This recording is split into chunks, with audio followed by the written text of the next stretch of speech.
Donc ce sont les anciens préaux qui étaient là, qui vont se trouver là.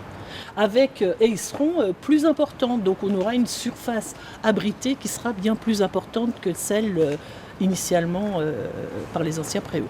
Une démarche éco-responsable de plus en plus fréquente au collège Clémenceau d'Épinal, un des plus gros du département avec quelques 700 élèves. Les travaux vont bon train depuis plusieurs mois et pour le préau, il a donc été question de réemploi des matériaux. Structures et couvertures de l'ancien ont été démontées et repeintes et serviront dans la construction du nouveau.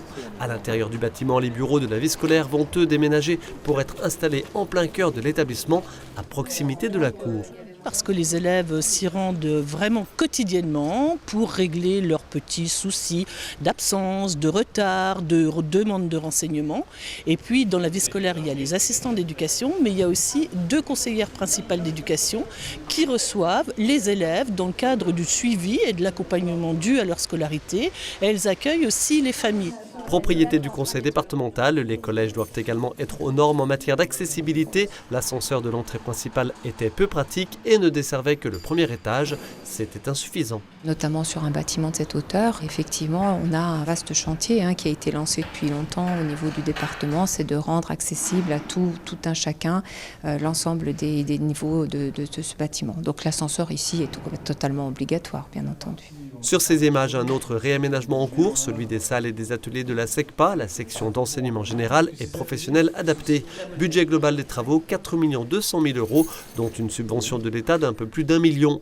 Et quand on parle de collège, la question de la carte scolaire est récurrente, d'autant plus sur un territoire rural et montagneux comme le nôtre. Nous sommes un département de 365 000 habitants, on a 38 établissements. La Haute-Savoie, 720 000 habitants, 27 collèges. Comme j'ai l'habitude de le dire, comparaison n'est pas raison, mais nous avons une surface bâtimentaire qui est tout de même très importante. Et donc l'idée consiste à essayer d'adapter la carte scolaire en fonction des besoins et surtout en contrepartie d'offrir des établissements de qualité. Cette dernière semaine de l'année, très peu d'élèves ont fréquenté ce collège. Les travaux, ils les découvriront dans 2 mois.